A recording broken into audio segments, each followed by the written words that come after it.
Hi, it's Steven Singer, the I Hate Steven Singer guy, and I hate what's happening in the world right now. Since 1980, I've been so close to our family of customers who I love. My heart breaks for those who've lost loved ones and those who are sick. Normally, we're in the love business and celebrate happy times with you, but this year's different.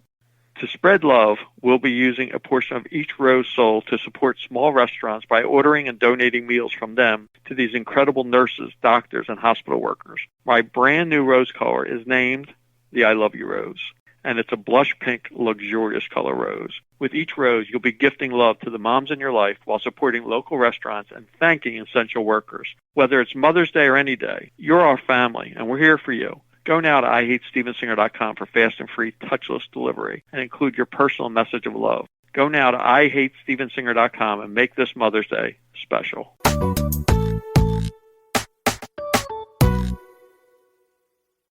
Listen, every week I tell you that I can save you some money at SaveWithConrad.com, but I decided this week, let's do something a little different.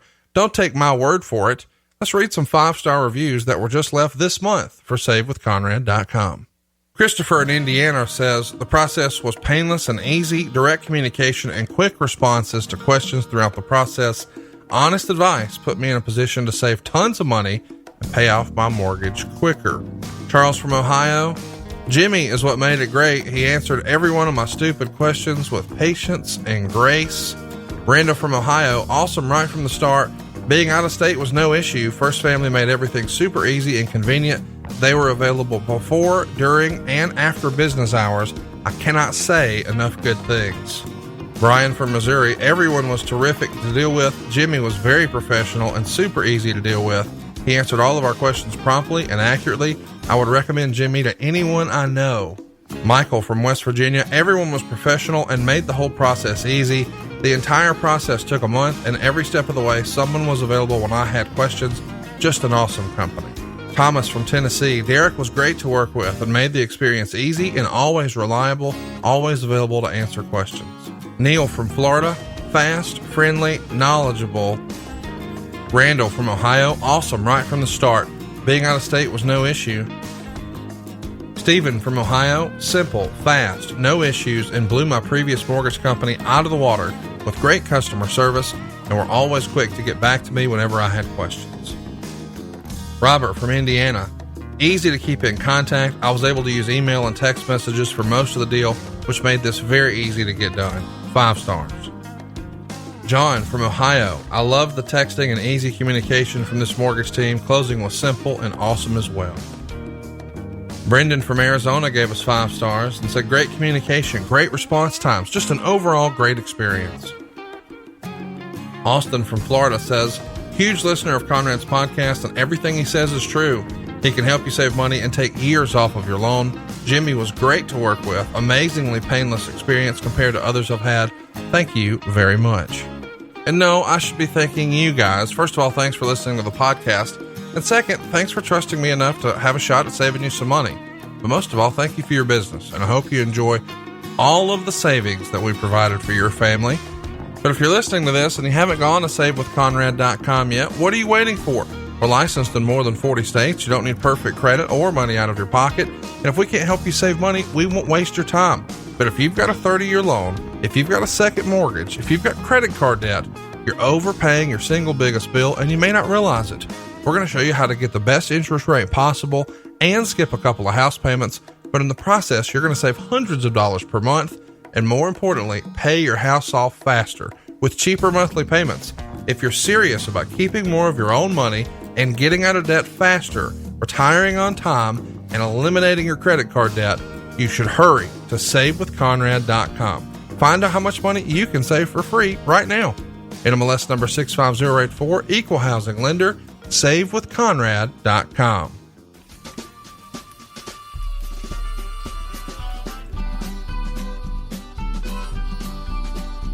Hey, it's Conrad Thompson, and you're listening to Grillin' J.R. with the voice of wrestling, the Hall of Famer himself, Mr. Jim Ross. Jim, how are you, man? I'm good, Connie. I'm good, buddy. I'm glad to be talking to you and all the fans out there. It's a beautiful day here in Norman. I got a lot on my plate right now, and excited about getting back involved on the road a little bit here with the AEW. So life is good right now. Life is really good. I have no no virus symptoms. Haven't had any fever. So luckily for that, knock on wood as I am now, I'm good. So life is good, man. It's funny how much we look around our place and, having all these home improvement projects done. Well, I'm going to be gone for a while, extended trip, and I'm going to be having my master bathroom remodeled while I'm gone. So I'm looking forward to walking back in my door toward the end of this month of May and having a new bathroom. So that'll be kind of cool. It will be cool. And we're looking forward to having you back on the call every Wednesday on AEW. If you haven't already, set your DVRs. It's Wednesday nights on TNT Dynamite. Sounds like good old J.W.R, the Black Hat, is going to be back on the call. Pretty soon. Yeah, pretty soon. That's the plan. I don't know when, based on timeline, because we're trying to tape it a little bit, get a lot of work done in advance, but I'm excited about that opportunity and get back in the groove. And I think I may be turning heel because people are probably going to want to hear Tony and Jericho. So maybe they'll let me sit in with them. Well, I'm looking forward to it, and I'm really looking forward to today's episode. We're covering one of my very favorite matches of all time. I've wanted to talk about this with you for a long time. It's WrestleWar 89 Music City Showdown. It went down on May 7th, 1989. So today is the 31-year anniversary right there at the Nashville Municipal Auditorium in Nashville, Tennessee. 5,200 fans paying a gate of $37,000. Does a buy rate of 1.3. So not a sellout crowd, not a huge gate, but what a memorable night. Yeah. Look at the average ticket prices at those numbers you just mentioned. Yeah. 5,000 and change, 37 grand in gross house is about $7 a ticket. It's pretty ridiculous. Yeah. Well, it's what the market would bear, because at that time, WCW had a lot of perception problems. And even though we're starting to amass a lot of good talents, there still was that stigma that nobody could come close to WWE at that era, and that's largely true. But this show to me was kind of a launching point that we can continue to do good wrestling, and we're adding a few guys here and there, and some of those guys we'll talk about in the show adding. Really made it an impressive talent roster. But again, the perception that TBS and WCW weren't even in the same hunt with WWE, WWF at the time, is very, very prominent. And as we talk about this, it was a big issue and could not be fixed overnight. Well, let's talk about where we are right now. We're coming off the Chi-Town Rumble pay-per-view, which took place on February 20th. Of course, we saw Ricky the Dragon Steamboat win his first world title. He defeated his longtime rival Ric Flair for that one.